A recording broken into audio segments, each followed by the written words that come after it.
Hello, ladies and gentlemen. Good evening. My name is Roop Rai, and you're tuned into TC San's Ideas on Point. And today is our Tuesday segment, which we call Stories That Matter. Sorry, we're late by a few minutes, but we're waiting for one of our guests to join us. I am going to bring in the poster for today's. There we go. All right, these are the ladies I will be talking to today, women in unconventional careers. Balreet Cara, who also happens to be my cousin, and she is an officer in the U.S. Army, making our family proud.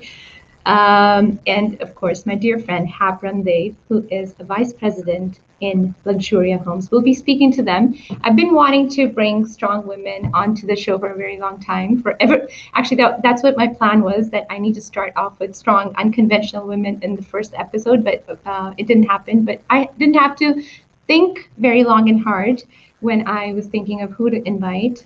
Hap and Balreet were on top of my mind, and I'm so happy to have them here today.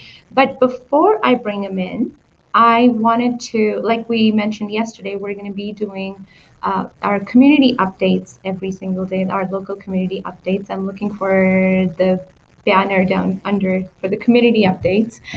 I am so privileged and honored to have Mr. Harjeet Singh Saroa, who is the chairman of DCC, the Dashmesh Culture Center, to be with us here today to talk about, let me add him to stream first, to talk, Sastrika Baji. Thank you so much for making the time to come here. So he is here today to talk about the initiative that the Dashmesh Culture Center is taking. ਉਹਨਾਂ ਨੇ ਜਿਹੜੇ farmers protest ਹੋ ਰਹੇ ਆ India ਦੇ ਵਿੱਚ, ਦਿੱਲੀ ਦੇ ਵਿੱਚ, ਇੱਥੇ ਕੈਲਗਰੀ ਦੇ ਵਿੱਚ ਸਾਰੇ ਚਾਹੁੰਦੇ ਆ ਕਿ ਅਸੀਂ ਕਿਵੇਂ ਹੈਲਪ ਕਰੀਏ ਉਸ ਇਨੀਸ਼ੀਏਟਿਵ ਦੀ, ਤੇ ਕਿਸੇ ਨੂੰ ਇੱਕ ਦਸ਼ਮੇਸ਼ ਕਲਚਰ ਸੈਂਟਰ ਨੇ ਇੱਕ ਇਨੀਸ਼ੀਏਟਿਵ ਸ਼ੁਰੂ ਕੀਤਾ ਹੈ ਜਿਸ ਜ਼ਰੀਏ ਜੋ ਇੱਥੇ ਕੈਲਗਰੀ ਦੇ ਵਿੱਚ ਲੋਕ ਨੇ ਉਹਨਾਂ ਦੀ ਹੈਲਪ ਕਰ ਸਕਦੇ ਆ। ਸੋ ਕੁਇਕਲੀ ਤੁਸੀਂ ਸਾਨੂੰ ਉਸ ਬਾਰੇ, ਉਸ ਇਨੀਸ਼ੀਏਟਿਵ ਬਾਰੇ ਦੱਸ ਸਕਦੇ ਹੋ ਭਾਜੀ? ਹਾਂਜੀ, ਵਾਹਿਗੁਰੂ ਜੀ ਕਾ ਖਾਲਸਾ, ਵਾਹਿਗੁਰੂ ਜੀ ਕੀ ਫਤਿਹ। ਪਹਿਲਾਂ ਤਾਂ ਥੈਂਕ ਯੂ ਰੂਪ, ਤੁਹਾਡਾ ਸਾਨੂੰ ਮੌਕਾ ਦੇਣ ਦਾ, ਲੋਕਾਂ ਦੇ ਰੂਬਰੂ ਹੋਣ ਦਾ।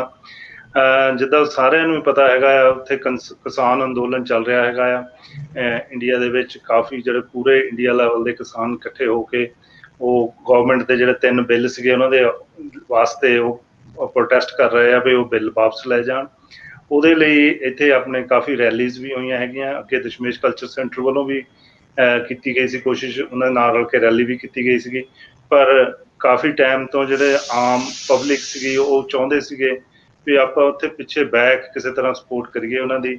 ਕਾਫੀ ਜਿੱਦਾਂ ਅਸੀਂ ਉਹਨਾਂ ਨੂੰ ਹੋਲਡ ਕੀਤਾ ਸੀਗਾ ਵੀ ਤੁਸੀਂ ਵੇਟ ਕਰੋ, ਜਿੱਦਾਂ ਵੀ ਅਸੀਂ ਉਹਨਾਂ ਦੇ ਨਾਲ ਗੱਲਬਾਤ ਚੱਲਦੀ ਹੈਗੀ ਆ ਤਾਂ ਉਹਨਾਂ ਨਾਲ ਫਿਰ ਅਸੀਂ ਗੱਲਬਾਤ ਕਰਕੇ ਤਾਂ ਫਿਰ ਤੁਹਾਨੂੰ ਦੱਸਾਂਗੇ। ਹੁਣ ਗੁਰਦੁਆਰਾ ਸਾਹਿਬ ਨੇ ਇੱਕ ਇਨੀਸ਼ੀਏਟਿਵ ਲਿਆ ਹੈਗਾ ਆ, ਜਿਹੜੇ ਫੰਡ ਇਕੱਠੇ ਕਰਨੇ ਸ਼ੁਰੂ ਕੀਤੇ ਹੈਗੇ ਆ, ਜਿਹੜੇ ਉੱਥੇ ਪਿੱਛੇ ਜਿਹੜੇ ਆਪਣੇ ਸ਼ਹੀਦ ਹੋਏ ਹੈਗੇ ਆ ਇਸ ਮੂਵਮੈਂਟ ਦੇ ਵਿੱਚ, ਜਿਹਨਾਂ ਪਰਿਵਾਰਾਂ ਦੇ ਵਿੱਚੋਂ ਕੈਜੁਅਲਟੀਜ਼ ਹੋਈਆਂ ਹੈਗੀਆਂ ਆ, ਜਿਹੜੇ ਉਹਨਾਂ ਵਾਸਤੇ ਅਸੀਂ ਸੋਚਿਆ ਸੀ ਵੀ ਫੰਡ ਇਕੱਠੇ ਕੀਤੇ ਜਾਣ। ਹੁਣ ਆਪਾਂ ਗੁਰਦੁਆਰਾ ਸਾਹਿਬ ਦੇ ਫਰੰਟ 'ਚ ਜਦੋਂ ਐਂਟਰੈਂਸ ਹੁੰਦੀ ਹੈਗੀ ਆ, ਉੱਥੇ ਇੱਕ ਬਾਕਸ ਲੱਗਾ ਹੋਇਆ ਹੈ, ਉਹਦੇ ਉੱਤੇ ਲਿਖਿਆ ਹੋਇਆ ਹੈਗਾ ਆ ਜਿਹੜੇ ਫੰਡ ਆ ਉਹ ਇਕੱਠੇ ਕੀਤੇ ਜਾ ਰਹੇ ਹਨ। ਜਿੰਨਾ ਵੀ ਤੁਸੀਂ ਜਦੋਂ ਵੀ ਚਾਹੁੰਦੇ ਹੈਗੇ ਜੇ ਜਾਣਾ, ਉੱਥੇ ਜਾ ਕੇ ਤੁਸੀਂ ਉਹਦੇ ਵਿੱਚ ਫੰਡ ਪਾ ਸਕਦੇ ਆ। ਪਲੱਸ ਜੇ ਰਸੀਦ ਕਟਾਉਣੀ ਹੈਗੀ ਗੁਰਦੁਆਰਾ ਸਾਹਿਬ ਵਿੰਡੋ ਤੇ ਜਾ ਕੇ ਰਸੀਦ ਕਟਾ ਸਕਦੇ ਆ, ਤਾਂ ਜੋ ਆਪਾਂ ਜਿੰਨੇ ਵੀ ਫੰਡ ਇਕੱਠੇ ਹੁੰਦੇ ਆ ਕੈਲਗਰੀ ਦੀ ਸੰਗਤ ਵੱਲੋਂ ਆਪਾਂ ਇੱਕ ਉਹਨਾਂ ਨੂੰ ਘੱਲੇ ਜਾ ਸਕਦੇ ਹਾਂ। Thank you so much. बहुत शुक्रिया ਤੁਹਾਡਾ, ਤੁਸੀਂ ਇੱਥੇ ਆ ਕੇ ਅੱਜ ਸਾਨੂੰ ਇਨਫੋਰਮੇਸ਼ਨ ਦਿੱਤੀ ਹੈ। I really appreciate ਕਿ ਤੁਸੀਂ ਜਿਹੜਾ ਇਹ ਇਨੀਸ਼ੀਏਟਿਵ ਲਿੱਤਾ ਗੁਰਦੁਆਰਾ ਸਾਹਿਬ ਵੱਲੋਂ ਇਨੀਸ਼ੀਏਟਿਵ ਲਿਆ ਗਿਆ ਹੈ। I think it was much needed.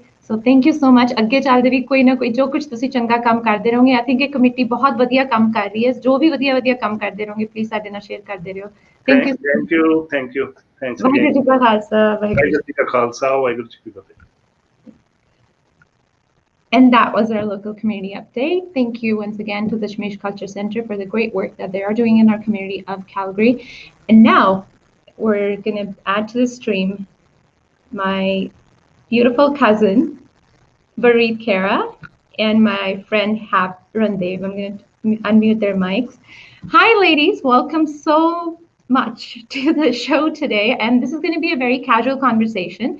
It's not a very formal set up at all. We're just going to chat about your journeys. We're going to chat about how you ended up doing what you're doing and the daily challenges that you're facing, whether it's a family or whether it's a society in general. So all of these things. So First of all, welcome. Balreet, go ahead. Thank you. And yeah, no, I mean, I know we've been trying to talk about this for quite some time, so super excited to be a part of this, super excited to, you know, have our stories told, so hopefully it empowers younger girls and other girls to move forward in that direction.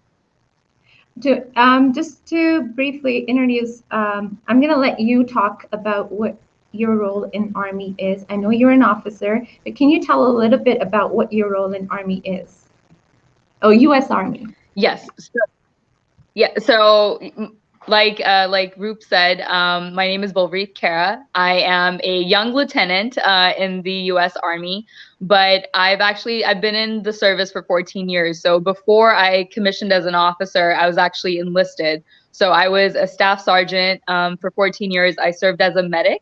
And I'm currently in the Army National Guard, in which I'm a commissioned officer. I recently graduated from Officer Candidate School, and so now I'm starting a different path in the military as an officer. So you know, really looking forward to talking about it, my experience as enlisted, and what my experience is going to look like as an officer too.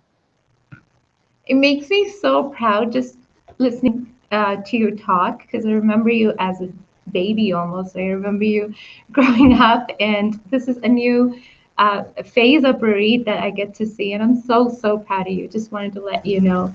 And next up, we have our, like I said, my friend Randev. And before I have her on screen and have her introduce herself, I want to mention something. I remember a couple of years ago, I was going through a difficult time with the situation, and you were the only person to reach out to me and to send me a message of support. I don't think you even remember that, but you did that for me, and that will always stay with me, and that speaks volumes to who you are as a person. So everything that you do in terms of your career, in terms of external that everyone sees, of course, is in addition to that nice person, the good person that you are. I'm just so privileged to know you, to have you as my friend. And of course, Randev is the Vice President of Strategic Operations with Luxuria Homes. And the reason why she is here on the panel today is because construction is traditionally a very male-dominated business, and especially in the South Asian communities. I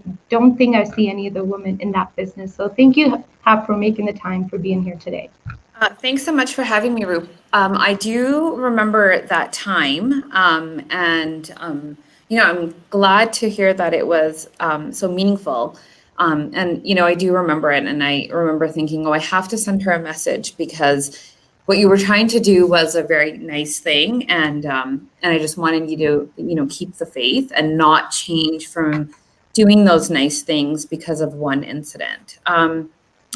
So a little bit about me. I work for Luxuria Homes, which is owned and operated by Luxuria Group. We're a family company, and we are in construction, in new home construction, in commercial development, and the automotive sector. And all three of those, you will not find a lot of women. So it has its challenges, but it has a lot of opportunity. And I think it's a sector that women could do really, really well in. I think more women are needed in this industry. And I just think there's a lot of opportunity for South Asian women within these industries. Mm-hmm. So what are your challenges that you faced when you first started in this industry? What were some of the challenges that you can share with us?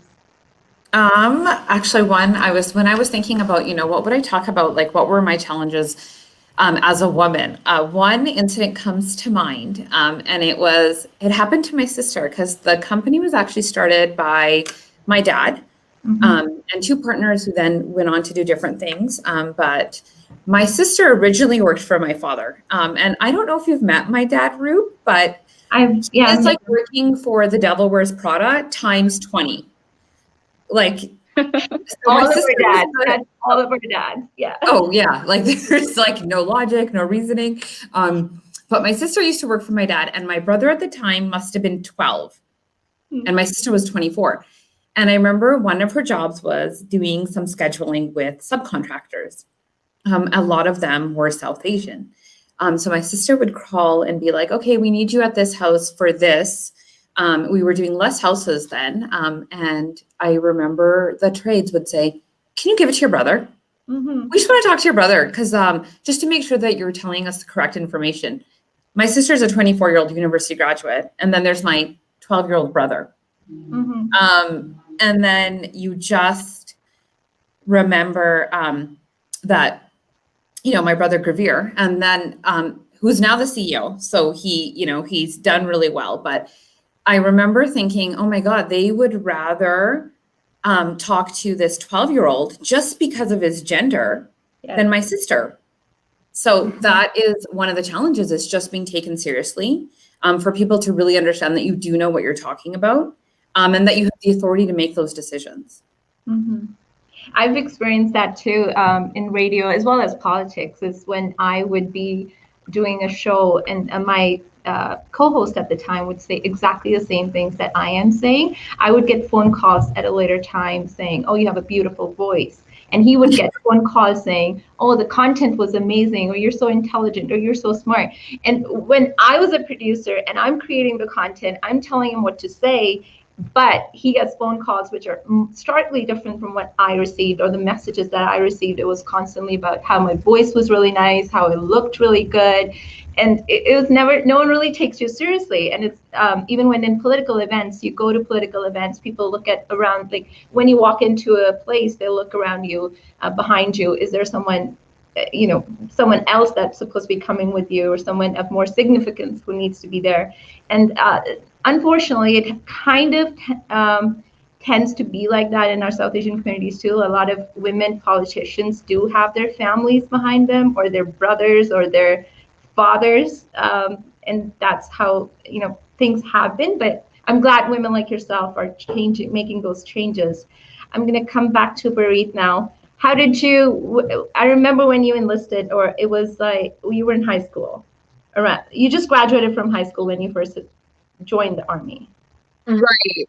So the minimum age for enlistment is 17 in the U.S. Army, and I graduated high school when I was 15. So I had 2 years of college, and so it wasn't like it was the only route for me. In fact, I never even considered the military, and in our family especially, right? We don't have like a big we actually don't have anyone in the military. I'm probably the first that I know. Everyone's in business or in medicine. So, it's a very fitting topic when you say unconventional jobs, because for sure it's not something that, there was a pathway for me to go towards. It was just something that I looked into, and I had a passion for medicine, and we had moved from Hong Kong to the United States only. We moved here in 2001, and I graduated high school 2005, and I joined the military 2006. So within 5 years of moving to this brand new country, I enlisted into the military, and I remember, my dad, and I reflect on this a lot. So I think that my dad is probably the first feminist that I knew of before I even knew the word feminism and what it meant, right? He is someone that instilled that, men and women should have the same opportunities and they should have the same rights. That's something that is very core in our family. And that's basically what I grew up around. So when I had considered joining the military, my mom was a little averse, but my dad was full-fledged. He's like, you're going to be in the military. We're so excited for you, but one of his biggest teachings is that no matter what you do, whether it's a big job or a small job, you just have to be very passionate about it and do it with your full heart. Right. So, I didn't have like a very loud personality then. I was just very timid and quiet. So I don't think so. I disagree with that. Yeah. So, but it really changed. It changed who I was and who I became. So I joined in 2006. In 2007, I was deployed to Iraq for 18 months. So it was a lot of growing up in a very short amount of time. And so when you're talking about, how if you're talking about your, being the woman, or your sister being the woman, and they'd rather talk to the male. When I was in Iraq, I was the medic. I was the one that was actually treating people. And they didn't even want to talk to me. They wanted to talk to my soldiers that have zero medical experience because they thought they were going to fix them, and in the military, it's a little bit different. I think it depends on the unit that you're in, but the unit that I was in was an infantry unit. So it was all males and I was the only female. Something I didn't tell my parents when I initially deployed. I was like, yeah, I'm going with a medical company. It's going to be fine. Little did they know, no, I'm going with an infantry unit. But they treated me like their sister, so they wouldn't let someone talk over me. And I think that is kind of what set the pace for the rest of my career, was having, men around me that supported having a woman there, and the rest of the military can learn from that too. I think the unit that I was really blessed with the guys that I deployed with, because they looked out for me and they treated me like one of their own. And from there, I learned the differences, that not every unit is like that, but at least I knew what right felt like. So I could always stand up for myself. And like you're saying, I think the way you grow up, right? So generally being South Asian, we're supposed to be the quiet ones in the room, right? Like if you go into a circle, you can't be loud, you have to be quiet. You want, you're the small person there, but when you go into any room and you have this energy, that's what everyone looks at, and that's basically what I had to adapt myself towards, was to have this personality where I don't go unnoticed and you don't have the opportunity to walk over me, because that's just not going to happen, and so in a nutshell, that's how my experience has been. What I see, the common theme that I see is that you talked about your dad who supported you, and you talked about the men in the Army who supported you. So how important is to have like those male figures around you, whether it's in your workplace or at your home, to support you? If you did not have that support, where would you be? I would for sure not be in the military. Our families, especially growing up in Punjabi, growing up in the communities that we have, or that I grew up in, right? Family is a huge part of who I am. And I think growing up, if I didn't have my parents, my dad to be supportive, and, the rest of our family, our mamajis, like all the male figures in our family, if they weren't the way that they are, I think I wouldn't have grown up being as empowered to pick my own route in life. Right. I think I probably would have ended up, I don't know, just doing what women do, which is, just, and I wouldn't say doing what women do. Maybe that's not the right way to say it, but I think family has a huge influence. The people around you make a big influence on how you develop and what you do in society. Right. And the right influence helps you pick that direction. And so for me, I just had, I had the green light. They're like, just don't screw it up. Whatever you do, don't screw it up. But, sky's the limit. And when you have that, I mean, for all, parents, whoever is listening, I think if you have, everyone has an influence, right? We can influence everyone around us just by how we portray ourselves and what we find to be okay. And today, it's a revolution and everyone should be a part of it, right? The revolution is women should be in positions of power, right? Women should be there where they're not because of, of our gender, but because we can, and there should be nothing there that should stop that from happening. And I'll ask Cap the same question. How instrumental do you think your dad or your brother or the supportive male figures, whether it's your husband or anyone in your family who's supportive of you, of the work that you're doing, how instrumental is it? You know what, I think it places, like, it is very important. With me, my mother is probably the first feminist I know. She didn't do anything conventionally, the way that, and my dad, I guess, really was supportive of that. My mom had made financial decisions. My mom made business decisions. And we were always kind of it was always ingrained in us to do everything kind of as a family, and gender didn't play that much of a role in it. It was really just, whoever kind of had the better idea or whoever had the better reasoning. But my father's interesting because he is traditional, but he's very non-traditional. My dad has never complained about us having male friends. He never complained about anything that we wore or where we went. And I don't even think it ever occurred to him that, oh, okay, I'm starting this company and I'm going to have my daughter working for me, which was my sister in the beginning. I don't think that was ever even something that her gender didn't even cross his mind.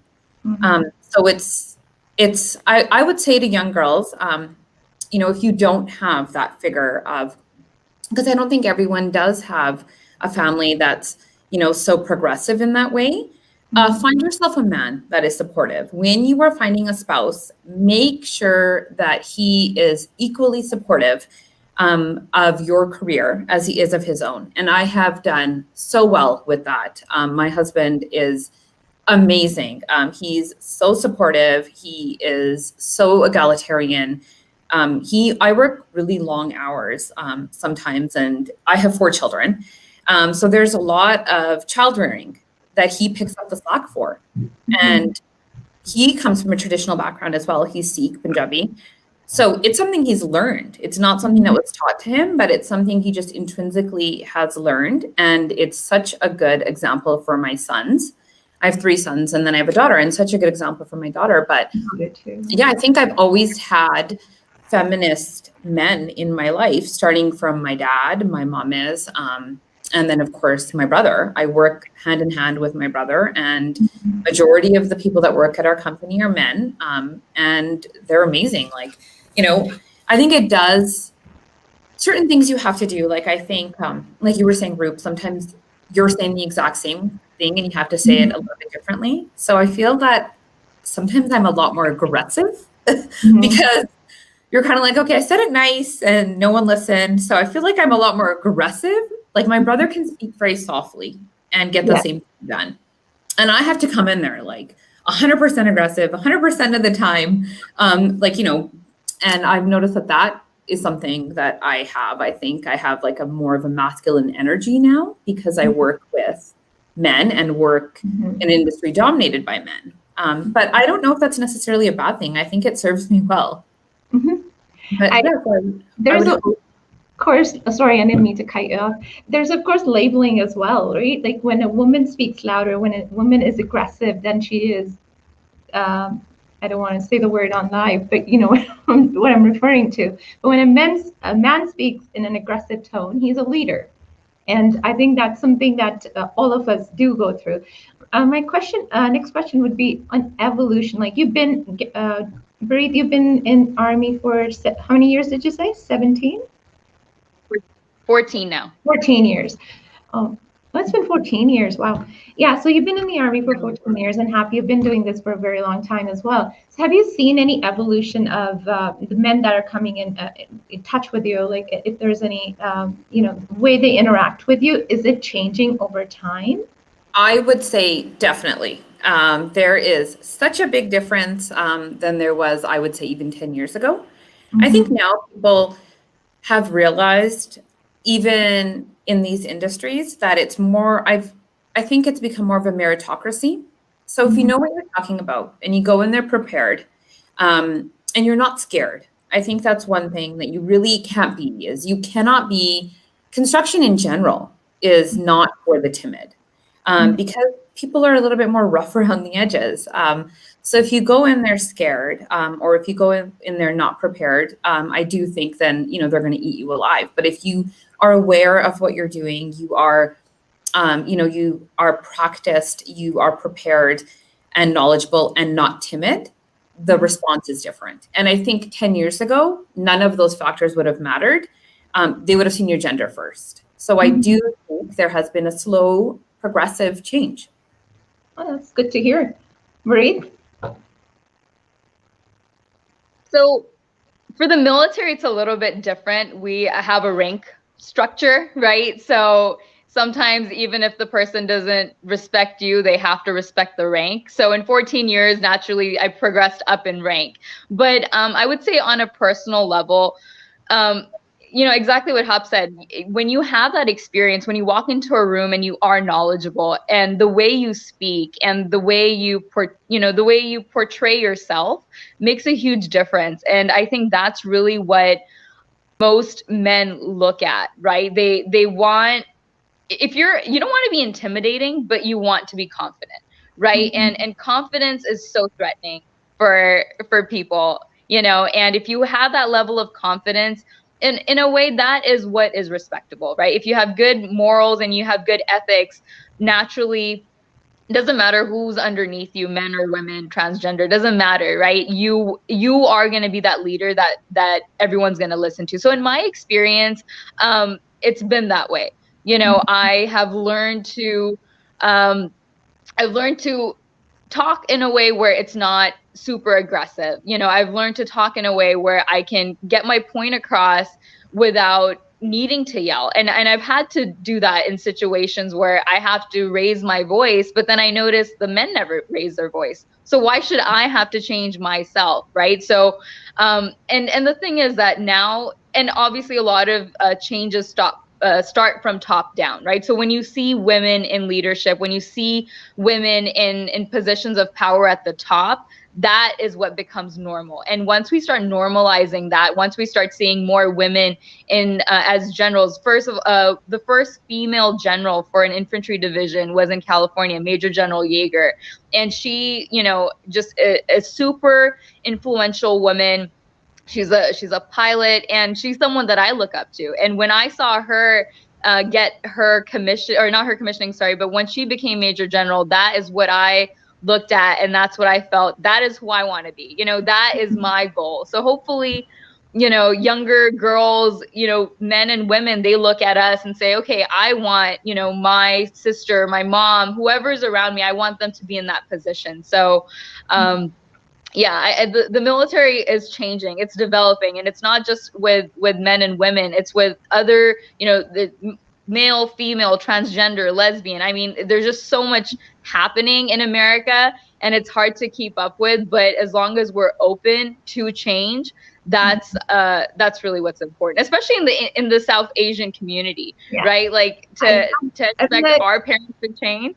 Yeah, I've been following your career. I've been following your career graph for the last few years, and I see a lot more South Asian women joining the army now. Like before, when you first started, I don't think there were very many, but now I'm seeing a lot more pictures that you're posting. Yeah, and it's awesome. I just think it's great. Why not? It's a career. It's something that will help you grow, right? And yeah, we have so many, it's great to be a doctor, lawyer, engineer. Those are great professions too, but it's okay to be in a profession where you don't see a lot of brown women, or you just don't see women in general. And I think that's where women should be. That's where Indians should be. That's where Punjabis should be. That's where all South Asians should be. We talked about how men see you, these confident, strong women. Let's talk about women. How do other women see you? When you meet women, let's say other South Asian women who are perhaps not, doing anything unconventional, what's your interaction with them like?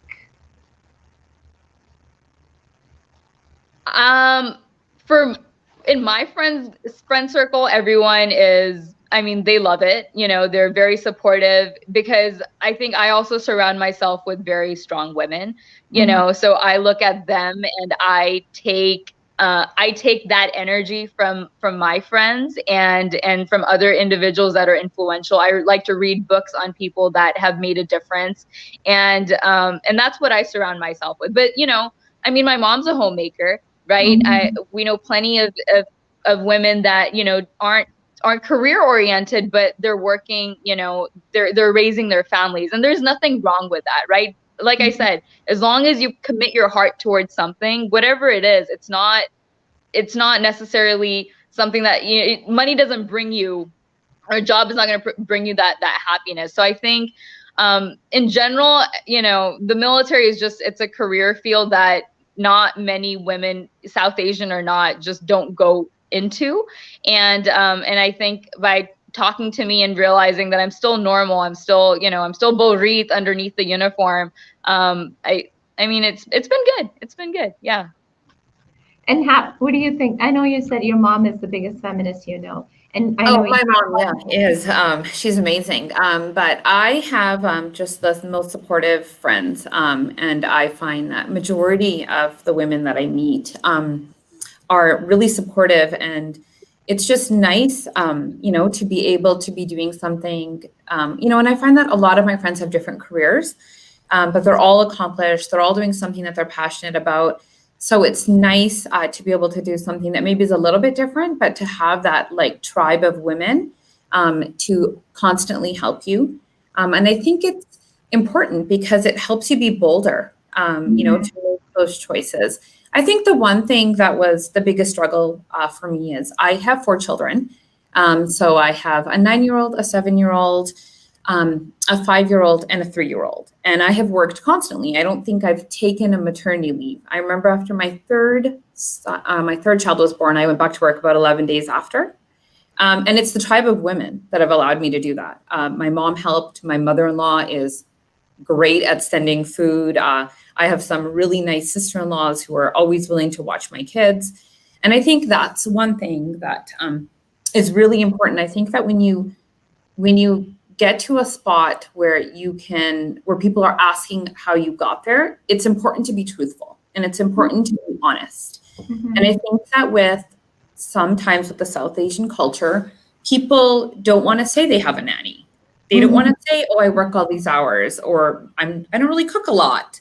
But I always like to say it that I have been able to grow my career because I have, I outsource a lot of things and I don't feel ashamed about it. I have a nanny. I have my mother-in-law helps with the food. My husband cooks. I have people that help me watch my children. And it's only on the back of the supportive tribe that I have that you can really do things. And I don't think it's nice when when you're like, oh, like, I don't know how this person does everything. And they make it seem like they do everything themselves. Like, that's so not fair. And I think that it would be hard to have a big career if you don't have that support. So I just think that's the one thing that I think we as South Asians need to stop doing is comparing. Because you don't know what advantages that other person has or what advantages that other person has that are different than yours. Yeah. So, but yeah, I am surrounded by really, really supportive women.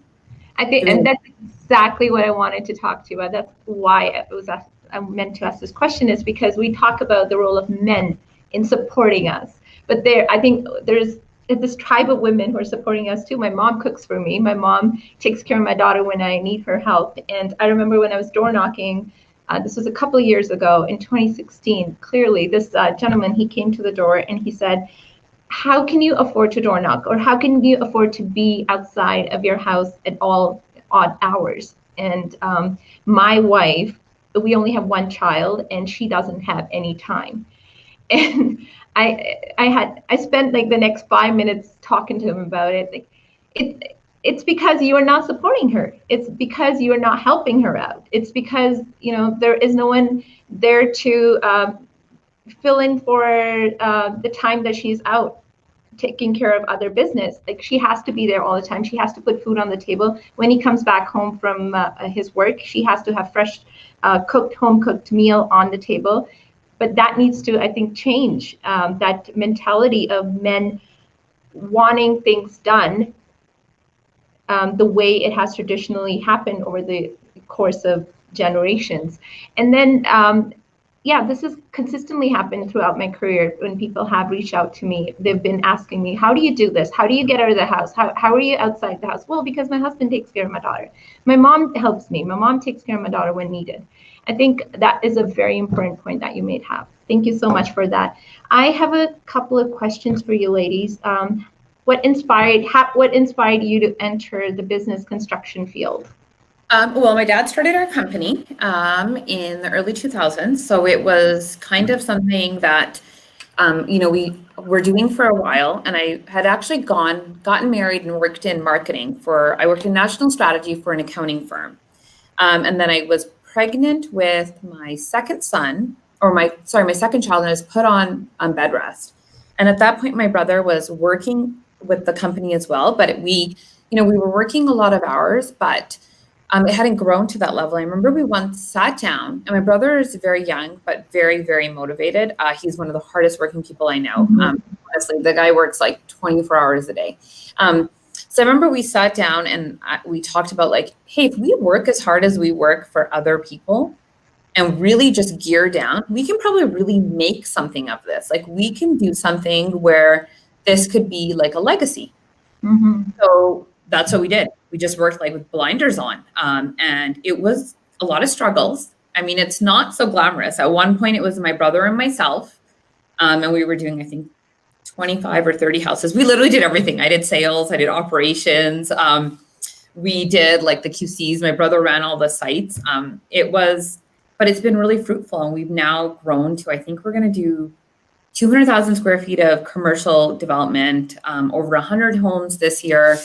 We've expanded into auto. So it's been really, really amazing, but it has come at constant sacrifice, but the sacrifice has been rewarded. And I think that more women need to go into it. I think we're so organized. We naturally are multitaskers. We do very well in this industry. Oh, thank you. Balreet, we have a question for you as well. What made Leptin and Cara choose this career, and how is the environment once you are in the military? So I graduated high school in 2005. One of my best friends had actually joined the military from high school, and she became a military intelligence officer. Never had considered the military, and so I looked into it. The goal was to be a doctor and pursue the route of going to med school. So I looked into the military, and I noticed that they had medical jobs or professions within medicine, and that's really what spiked my interest. I was going to do it for 4 years only, help pay for school, tell my parents, don't worry about college. I got that taken care of. And that was basically it. And, I joined, and I did not know how much I would really love what I do as, this as a career. And, 4 years turned to 14 years. In terms of environment, it's different. It's different based off of your job that you pick and which unit you're in. For myself, it's been good. But that's also because I had a good, strong foundation when I joined the military, so I was mentally stronger. And also the units that I was in, the men in those units were helped me grow, and so that's where I am today. Not all women have that.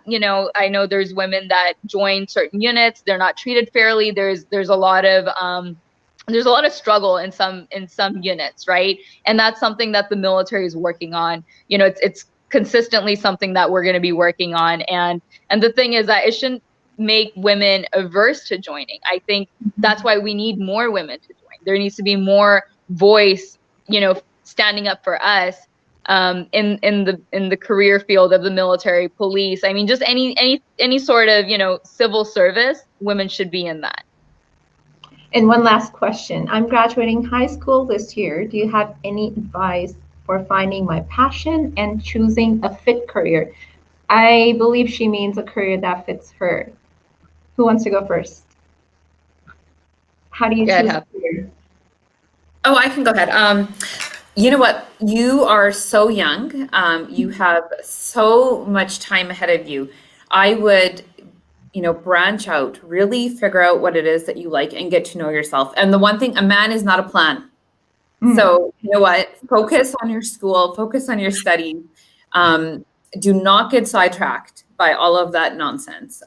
Focus on yourself and really kind of figure out what is it that makes you intrinsically happy. Because if you love what you do, and this is so cliche, but if you love what you do, it'll never feel like you're working. And it was actually like when Balreet was talking, I was thinking, oh my God, you can tell that she really, really loves what she does, because anything that someone else might have saw as like a struggle, like, oh, I was in the infantry, I was with the infantry and it was all men and I was the only female, she sees as such like a learning moment. And it helped her. And I think that is something that you can see, that if someone likes what they do, then you can do really well. So get to know yourself, figure it out what you like, focus on that, and don't be afraid to try. You're 18 or 17, try everything. You have so much runway left. That would be my thing. Be bold. Breathe. Yeah, exactly. I would say also a lot of I think we tend to stick to some things even if they don't work. We're like, I'm doing this, I'm just going to hold on to it with dear life because that's what my parents want me to do. I think it's okay to change your career path even if you're like 10 years into it. You know, if you absolutely hate what you do, there's, you know, you're going to turn 4 years older. I read this recently, right? And some people don't want to get their master's because it's 4 years long. Well, you're going to be that 4 years older at that age anyway. So why not start now, right? Never put off something that could help benefit you. But when you're young, yeah, I mean, I didn't know what I want. I never would have considered myself in the military. Honestly, I really thought I was going to be a doctor. So, and I'm not. And my parents are okay with it. You know, when they saw that I was happy and I was successful in what I did, they were on board. But of course, initially they're like, well, you're not going to med school. So is that not going to happen for you? You know, and I was like, no, it's not. Look at Jasleen. Look at my other sister. Send her to med school. You have enough I'm doctors. okay. I think that was the story in every house in our family. Yeah, example. Yeah. So what Balreet just said made me think of something. So my sister is a perfect example of, my sister did accounting because, you know, when we were young, there was engineering, accounting, doctor, lawyer, like that's what you did. Yeah. So my sister did accounting. She was never an accountant, but she did that. And just recently, she did her interior design degree. And she is killing it. She loves it. She's so passionate about it. You know, she just did some of our show homes. She's like 9 months pregnant and like hauling boxes and, you know, has this amazing passion for it. She's going to kill me, but she's over 40. Go get mad if you're watching. She's over 40, just started a new career and she's doing so well. So don't be afraid. Like Balreet said, if you need to pivot. Yeah. Make that change. Yeah, that speaks to me as well because I was at home for the last year, not doing anything right now because I was trying to figure my way forward as well. And I started doing this and I was having serious back pain for the last year. So I had sciatica and I was in bed for the longest time. And I've been doing this for 2 weeks now. And I don't even remember my back pain. Literally, I had this conversation with my husband today. I'm like, oh man, I forgot all about it. And I was in bed literally from, I think, October last year till March. And then when summertime, I started walking gradually. I was completely on bed rest for 5 to 6 months. And now I don't have any memory of it because I love what I'm doing. I enjoy talking to you guys. One last question. What advice would you give to women in construction? Women in construction, I think, be bold, learn everything. Even if it's not your job function, learn it because the more you know, the better prepared you are. Mm-hmm. Remember that your voice deserves to be heard just as much as anyone else. So when you are an expert of that particular thing, or whatever that particular department, really believe in yourself. So if you're prepared and you're bold and you're not nervous, you'll do well. So I just think, I know Paulina, she messaged me on LinkedIn. I'm going to message you back. I haven't messaged her back, but I'm going to message you back. But yeah, and then reach out to mentors. Mm-hmm. I actually had a few different mentors. Before I worked with my dad, I worked at a condo development company. And one of the vice presidents there, she was amazing. She was young, dynamic, and so willing to teach and be a mentor. And I learned so much from her. So reach out to other people and try to learn as much as you can, like be a sponge. Mm-hmm. Any other questions? If anyone has any questions, please do send them our way. I think we have another 3 to 4 minutes. Any closing thoughts, Balreet? I am super proud of you, first of all, for doing this. One thing that I read recently is that so countries or societies that give women rights, right? Those societies are actually the ones that have that are economically powerful. So mm-hmm. the more rights, the more advantages that we give to women, that we give to individuals that generally don't have that, right? It helps strengthen the society. So I think we should continue doing that. We're so privileged to live in America and in Canada to be able to do whatever we want to do, and there's so much support for us and towards us. So I just empower whoever is watching to take advantage of the fact that we live here and we can do whatever we want. Hap? Oh. Perfect timing. So you know what? Thank you, Roop, and I'm so glad that you're better. You're so passionate and dynamic that I can't even imagine you being like in bed for longer than like an hour. So thank you for having us and doing this for our community. I think that with us women, we really, believe in your voice, find a tribe of supportive, equally minded women, and lean into whatever you want. And I think I'd really like to focus on the fact that I think a lot of women think that once I have kids or once I'm married, I'm not going to do this. Don't listen to that. Don't listen to other people's limitations. You can just do whatever you can. You can do so much more than you think. So really just believe in yourself. Don't put timelines on yourself. Like, oh my God, I have to do this before I'm 25 or I'm 30 now. Just constantly learn and be bold and remember that, we're 50% of the population and we deserve 50% of the say. Anywhere, like I think Ruth Bader Ginsburg said it best, that any place where decisions are being made, women deserve a seat. And that's so true. Mm-hmm. We do deserve a seat on the tables.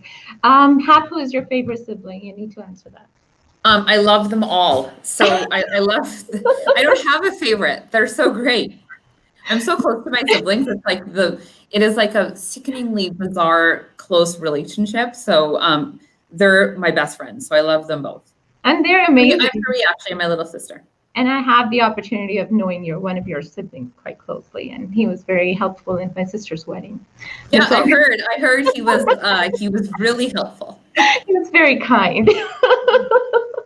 Balreet, who's your favorite cousin?